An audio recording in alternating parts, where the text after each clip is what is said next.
pues obviamente que va a estar deprimido, ¿sí?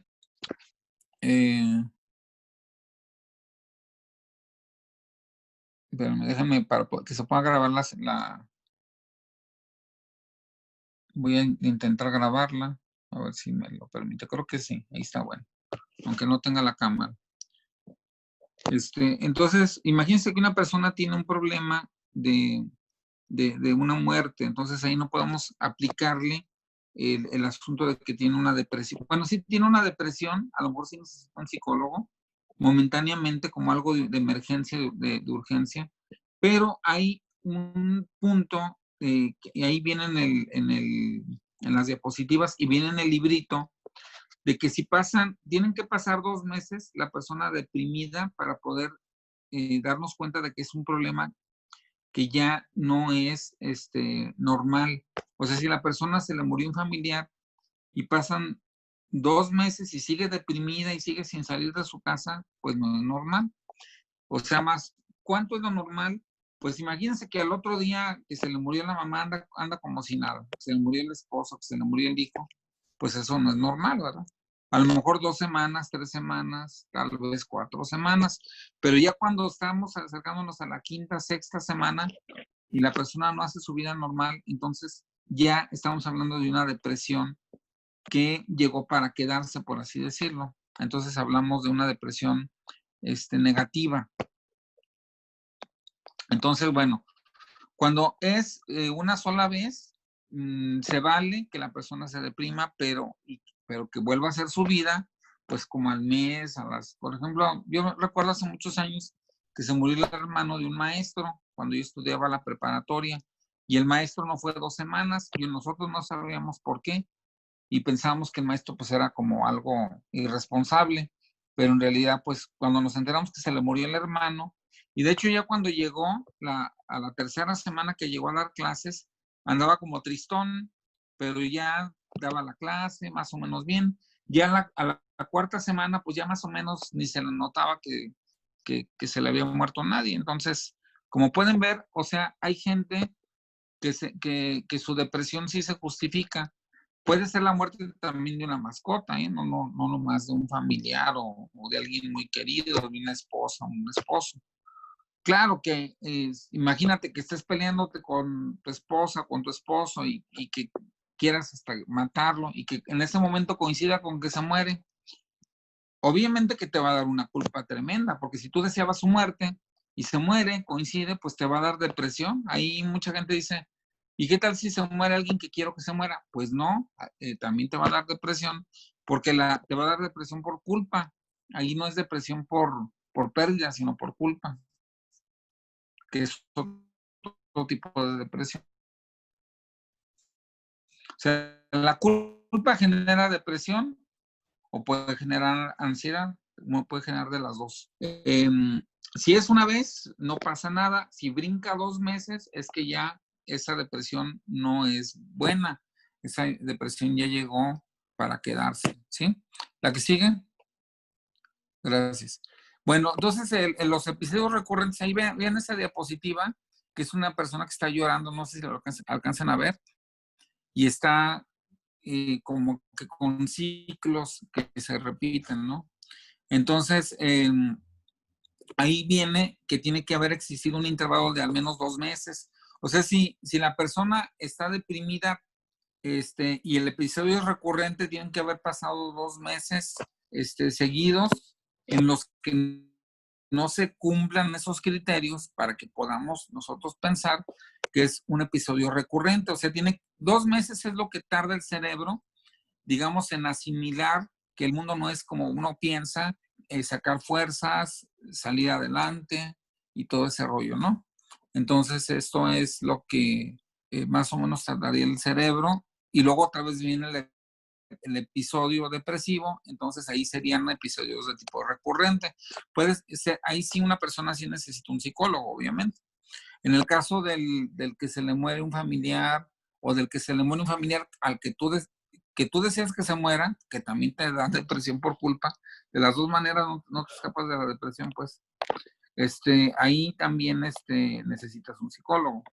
Pero si es un asunto de 2 semanas, así de que acaba de morir alguien, pues a lo mejor unas palabras de consuelo de un familiar o que la propia naturaleza haga su función, pues sería lo más necesario.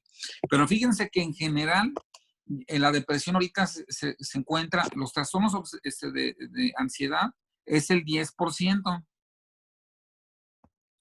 O sea, una de cada 10 personas va a consulta por trastornos de ansiedad y una de cada 20 por trastornos de depresión. O sea, el 5% de la población mundial, 5%, ahí se ve mi manita, 5% de la depresión, 5% de la población mundial padece de depresión frecuente. O sea que sí estamos hablando de que es algo alto, ¿sí? Entonces, bueno, ahí está otra más, la que sigue. Hay 3 niveles, miren, ahí están pues las 3 caritas que les puse. El primero es un nivel moderado, es una persona que está como tristona, por así decirlo, está como apachurrada, no tiene ganas de salir, no tiene ganas de hablar, pero medio puede hacer su vida. Entonces ese nivel le llamamos leve. Ahí todo eso viene en el libreto también que les di, que les recomendé. Y bueno, también está el episodio moderado, que sería como la chica que está en medio. Ya le es más difícil hacer su vida, le es más complicado salir adelante por ella misma. Pero bueno, ese es ya mucho más fuerte, ¿verdad? Y ya el otro nivel, que es el grave, es una persona que de plano no puede ni salir, está constantemente llorando, y no sale de ese estado de ánimo. Volvemos a la teoría de Beck, cree que no hay futuro, cree que ella está mal, que algo hizo mal, que tiene por qué sentirse culpable o que las cosas nunca le han salido bien, que el mundo no la comprende y que no hay futuro. Acuérdense, las tres condiciones para que haya una depresión, que la persona sienta que hizo algo malo, que la persona considera que el mundo no la comprende y que considera que en el futuro las cosas no van a evolucionar o a cambiar. Entonces ahí viene la depresión, ¿sí? Es la famosa triada de Beck. Acuérdense, esa es muy importante que la tomen en cuenta para diagnóstico y también para terapia, para que ustedes puedan hacer algo con sus pacientes, aplicarles la triada de Beck, pero al revés. O sea, tratar de decirles que si hay futuro, que la persona no es tan mala como piensa y que el mundo no es tan malo con ella como piensa. ¿Ok? Entonces ahí están los 3 niveles. ¿Qué más? ¿A qué sigue? Bueno, hay otro trastorno que no es precisamente el depresivo. Mira, ahora se le llama, lo que pasa es que han cambiado los términos. Yo lo estudié como distimia, pero ya me cambiaron la jugada, pero ahora se llama depresivo persistente. En el DSM-5, o sea, en el actual, ya le cambiaron de nombre, ya le pusieron de nuevo depresivo persistente. Anteriormente se llamaba distimia. De hecho, todavía muchos psicólogos de la época en que yo estudié, no sé si, por ejemplo, pues qué tan joven sean los demás psicólogos, compañeros, maestros, a lo mejor le llaman trastorno depresivo persistente, pero si les dicen distimia, juren lo que son los que estudiaron, pues por mi época, hace unos 30 años más o menos. Porque estábamos en el DSM-3, DSM-4 luego, y se le llamaba distimia. La distimia era como una especie de, lo describían los maestros como tristeza, como una tristeza que no se va, pero no llegaba a ser depresión, porque la depresión te incapacita. No puedes salir al mundo, no puedes ir al trabajo, no puedes hacer tu vida normal. Es diferente, ¿no? Entonces la distimia te da más control. Andas como tristón, como apachurrado, pero no es tan grave, pues, por así decirlo. Ahí pueden ver en lo que nos está compartiendo Itzel, que tiene que ser, que tiene que durar cuando menos 2 años. O sea, como la distimia es menos grave, sí necesita más tiempo para diagnosticarse. O sea, si una persona anda apachurrada, porque podemos andar apachurrados, que porque de repetimos el año, que porque nos mandaron a estudiar a otro lado, que porque los papás se separaron. Podemos andar apachurrados así unos meses, o sea, se vale, por así decirlo, se vale, que andemos tristones, pero 2 años o más, eso ya significa que la persona tiene distimia, ¿no? Ahí lo dice, miren. Aunque de menor gravedad que el trastorno de depresión mayor que es manifestado por la persona o observado por los demás durante al menos 2 años. En el caso de los niños y adolescentes, la distimia no presenta una depresión o una tristeza, sino que puede darse como, curiosamente, como una irritabilidad o como una persona agresiva. Y les puse unos monitos de una persona que agarró a otra discutiendo y una persona que está fastidiada, que está enojada. Entonces, no siempre la cara de la depresión es la persona apachurrada, triste. En este caso, la distimia puede tener una cara de agresión o una cara de irritabilidad o una cara de que la persona no quiere que le hablen o puede estar constantemente enojada, ¿sí? Entonces no se vayan con la idea de que a fuerzas la depresión es que la persona no te contesta, que está apachurrado, que está encerrado. Puede tener esta otra cara, pero no es depresivo mayor, es distimia o depresivo persistente, que sería el término actual, ¿no? ¿Hasta aquí alguna duda de esto? ¿No hay dudas? Ok, bueno. Entonces, se debe de descartar la distimia también por el uso de fármacos. Hay gente que le recetan, que va al seguro y le dan que para que se tranquilice, por ejemplo, porque la gente que está con ansiedad le dan algún psicofármaco para que se tranquilice. Hay muchísimos, pero como 500 fármacos ya que se han inventado para tranquilizar a la gente. Pero el efecto a la larga de los tranquilizantes es la distimia. Una persona que tiene ya 2 años o 1 año y medio tomando fármacos para que la ceden y se tranquilice. ¿Qué pasa si una persona que tiene ansiedad se le quita la ansiedad? ¿Cómo lo vamos a ver? Como apachurrada, ¿no? Como muy demasiado tranquila, pero esa tranquilidad no va a ser tampoco normal, va a ser una tranquilidad como inducida y eso le va a producir una distimia. Entonces ahí no aplica, o sea, no podemos diagnosticar distimia cuando hay un efecto farmacológico o un efecto médico. Por ejemplo, el hipotiroidismo es una enfermedad médica que la tiroides cuando crece empuja una zona que produce dopamina, que es la que nos tranquiliza, que nos hace sentir bien. Entonces, como no la produce la persona con hipotiroidismo en la suficiente cantidad, va a parecer que tiene distimia, pero no es distimia, es hipotiroidismo su problema, ¿sí? Entonces, tenemos que diagnosticar bien, tenemos que saber que cuando es un hipotiroidismo que secundariamente produce una distimia, a cuando es una distimia y punto, ¿sí? Ahora, si es por una droga, obviamente, si es por una droga, no podemos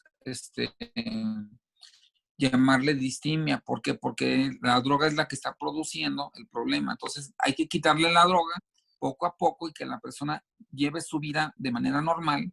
Y de esa manera se va a curar también de pasada de la distimia, si se cura de la adicción. Entonces, aquí el problema va a ser curar la adicción, no curar la distimia. ¿Sí queda claro? Entonces, tenemos que ver cuándo se diagnostica principalmente distimia y cuándo es la distimia un producto secundario de una droga adicción o un producto secundario de un hipotiroidismo. ¿Sí queda claro? Muy bien, la que sigue, por favor. Eh, ¿Qué causan los síntomas? Los síntomas causan malestar clínicamente significativo o deterioro social, laboral o de otra imagen vale más que 1000 palabras, de una persona. ¿Sí puede ir un distímico a laborar a su trabajo? Me preguntaba alguien por ahí en alguna ocasión. No aquí, pero en otra clase que daba. Claro que sí puede ir a trabajar. Un distímico tiene todavía suficiente fuerza. No está tan mal, es como un depresivo leve. todavía puede medio ser funcional. No funciona igual que una persona que está bien, ¿verdad? Pero sí puede medio funcionar. Pero de repente le va a dar un ataque de ansiedad, de angustia y se va a meter debajo del escritorio. Acuérdense que en la distimia puede coexistir esta angustia, esta irritabilidad. Entonces, sus jefes en el trabajo van a notar que no está funcionando apropiadamente, ¿no?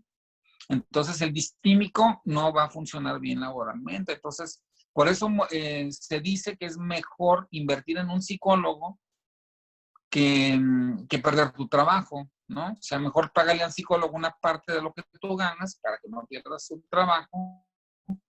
Pero obviamente necesitamos primero que nada saber que tienes distimia, que no es un problema farmacológico, que no es un problema médico, y en el depresivo mayor también que no es un problema farmacológico ni es un problema médico, ¿sí?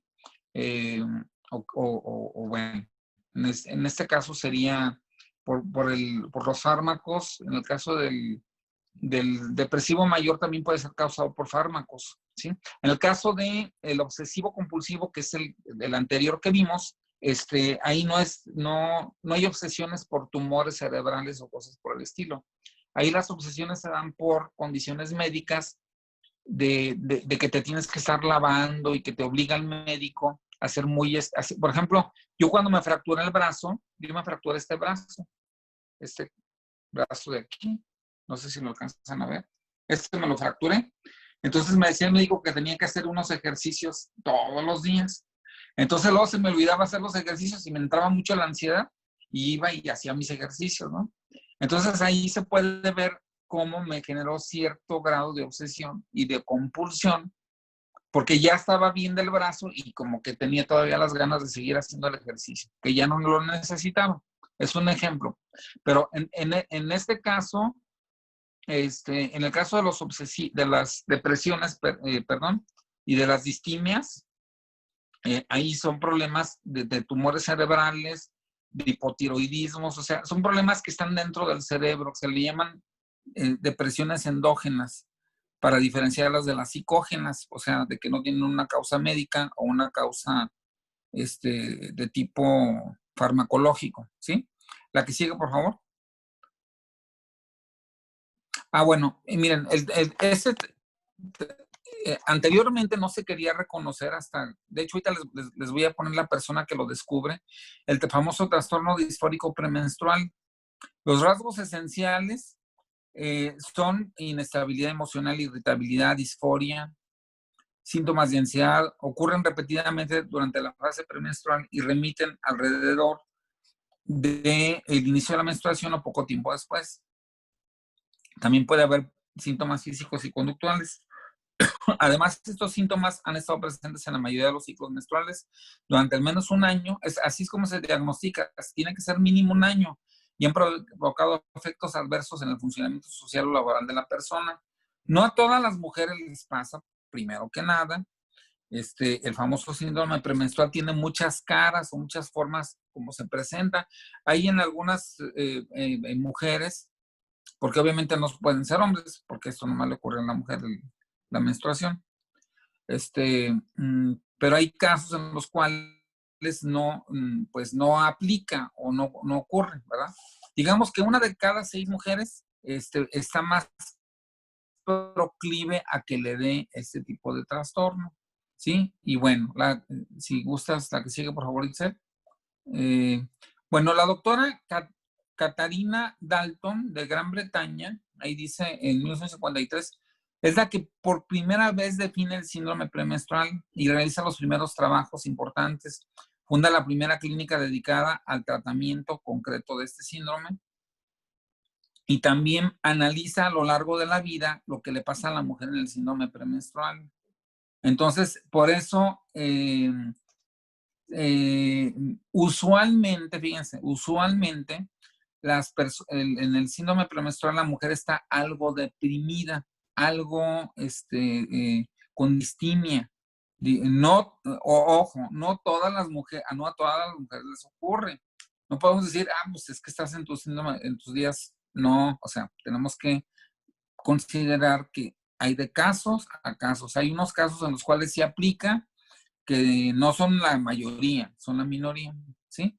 Y segundo, que aplica de diferentes formas. O sea, por ejemplo, en algunas mujeres puede presentarse cierto grado de tristeza o de llanto, pero en algunas otras como de franca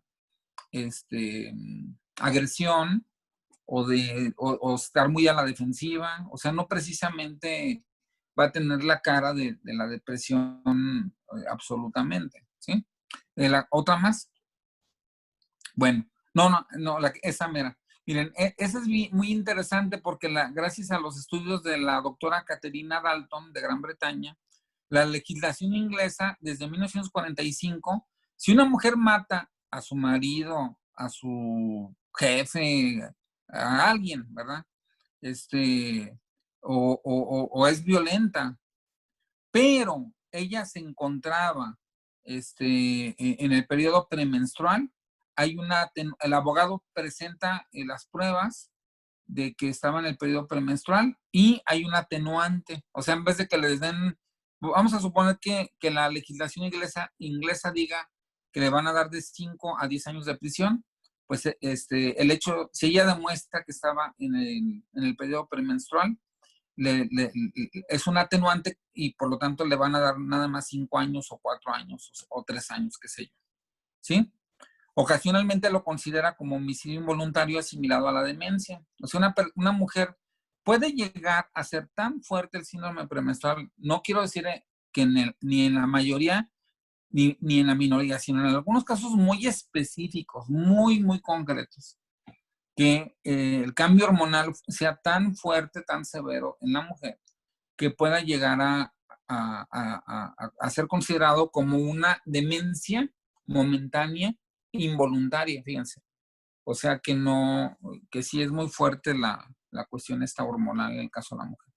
En el caso del hombre, bueno, eh, para también no nomás ahora sí que juzgar a la mujer, los hombres tendemos más a la violencia porque tenemos testosterona. La mujer no tiene tanto la violencia es un asunto más de lo masculino que de lo femenino. ¿Por qué? Porque la testosterona es una hormona que hace que tengamos más musculatura, más capacidad de irritabilidad y más capacidad de destructividad. Por eso el hombre tiende a ser más agresivo en términos generales que la mujer. Pero en particular, en algunos casos, en algunas mujeres en concreto, pueden llegar a ser muy violentas y llegar al asesinato si están en el periodo premenstrual. ¿Por qué en el periodo premenstrual? Porque es cuando pierden las hormonas, en este caso la progesterona, la pierden, que es una hormona que las tranquiliza o que les permite estar tranquilas o ser suaves durante la mayoría del tiempo, ¿sí? ¿Por qué, ¿por qué la naturaleza generó esto? Porque antes de la menstruación no hay fertilidad. Entonces la mujer necesita ser dócil, suave, de buen carácter, qué sé yo, para procrear un hijo. Y a la naturaleza no le sirve una mujer dócil y de buen carácter si está menstruando porque no va a haber ningún hijo. ¿Sí me explico? Esa es la razón. Entonces hay un punto en el cual, bueno, ya vamos a cambiar al otro tema. Este sería el otro, que sería el trastorno depresivo inducido por sustancias. En este caso, bueno, se tendría que diagnosticar de esta otra manera, ¿sí?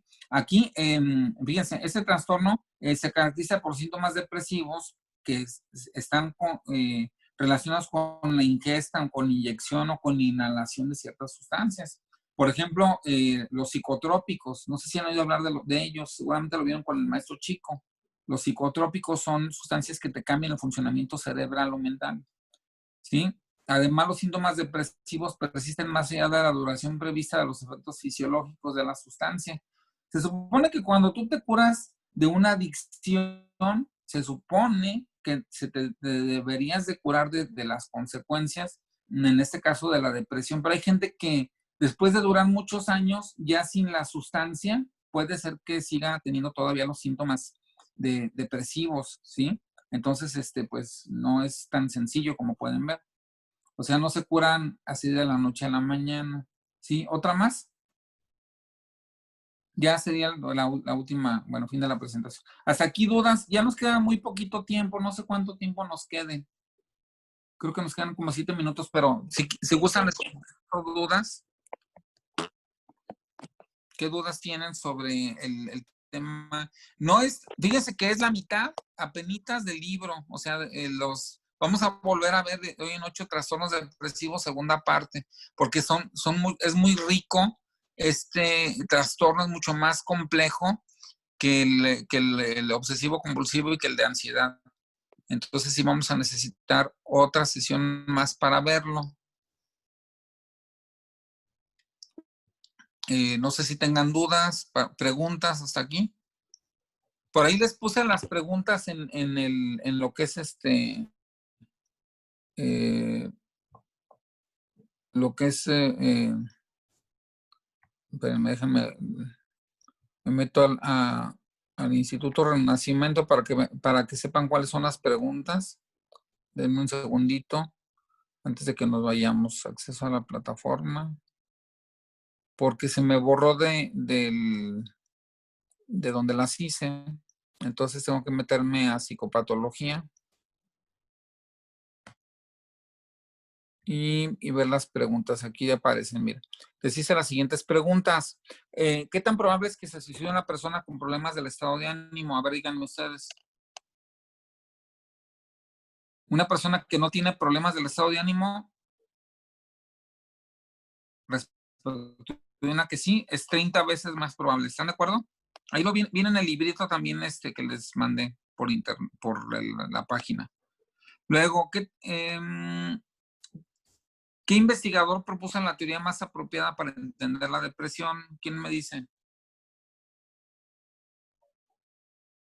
¿Cómo se llama? Aaron Beck. Aaron Beck, muy bien. Ahora, ¿qué es la triada de Beck? ¿Quién me dice qué es la triada de Beck? Está bien fácil. Verte a ti mismo de manera negativa, ver al mundo negativo y saber que no hay futuro o creer que no hay futuro. ¿Sí? Esa es la triada de Beck. Ahora les pido que expliquen con sus propias palabras qué es la triada de Beck. Pues ya la explican ustedes con sus propias palabras. ¿Quieren poner una frase como viene ahí en la diapositiva que les mandé? ¿Qué tipos de trastornos depresivos existen? Pues está el mayor, que les digo que ese pudiera ser que muchos digan que también está relacionado con ¿cómo se dice? Con la psicosis, porque en algunos, hay gente que está tan deprimida que pierde contacto con la realidad. Bueno, está la distimia, que ya le llaman ahora depresivo persistente. Está el disfórico premenstrual, que también en algunos casos, no en todos, el síndrome premenstrual genera en la mujer agresividad o genera depresión. También está el inducido por sustancias. Y bueno, ahí vienen otros más en el librito. Y les pregunto, en el caso de la pérdida de un familiar, ¿es normal que una persona sufra de este trastorno? Y si es así, ¿por cuánto tiempo? ¿Por cuánto tiempo es normal? ¿Hasta cuánto tiempo le da el DSM-5? Si una persona pierde un familiar y no recupera su vida, está todo el día deprimido, ¿cuánto tiempo es normal que dure así? Unas 3 semanas. 3 semanas, 4 semanas, máximo 2 meses, ¿ok? Bueno, ¿cuál es la diferencia entre distimia y trastorno depresivo mayor?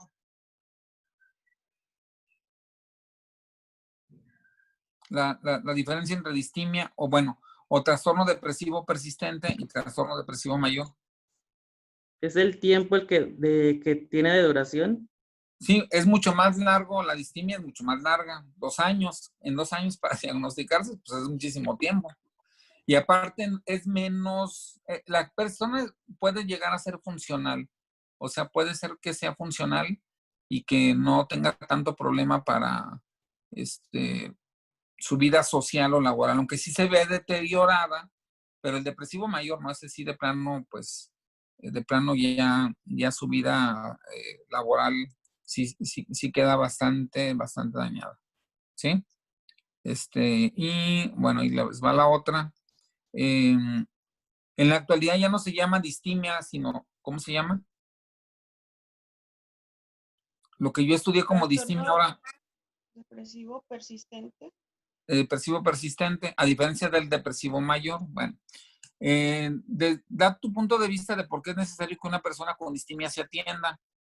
Pues ya se las contesté yo hace ratito sin querer.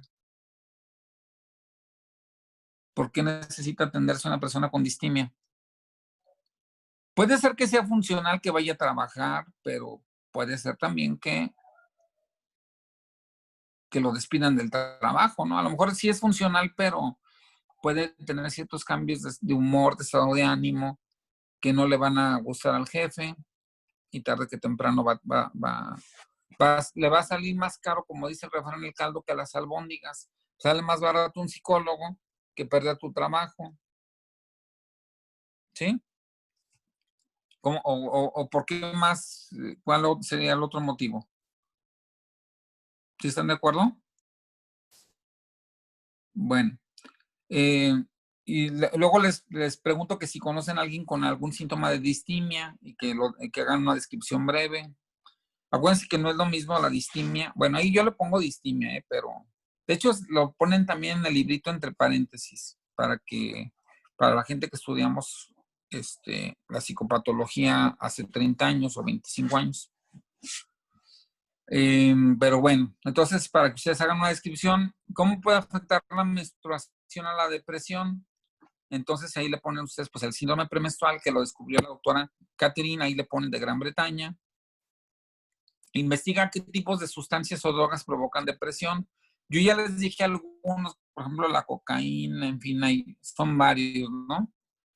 Y investiga qué factores biológicos en general generan, le puse general, pero debe decir generan depresión de tipo médico. Pues son los tumores en el cerebro, el hipotiroidismo, son los que más lo generan. Pues ya nos estamos por ir. Comentarios que quieran hacer sobre, o si se gustan despedir, porque ya nos va a sacar Zoom, en cualquier momento nos saca Zoom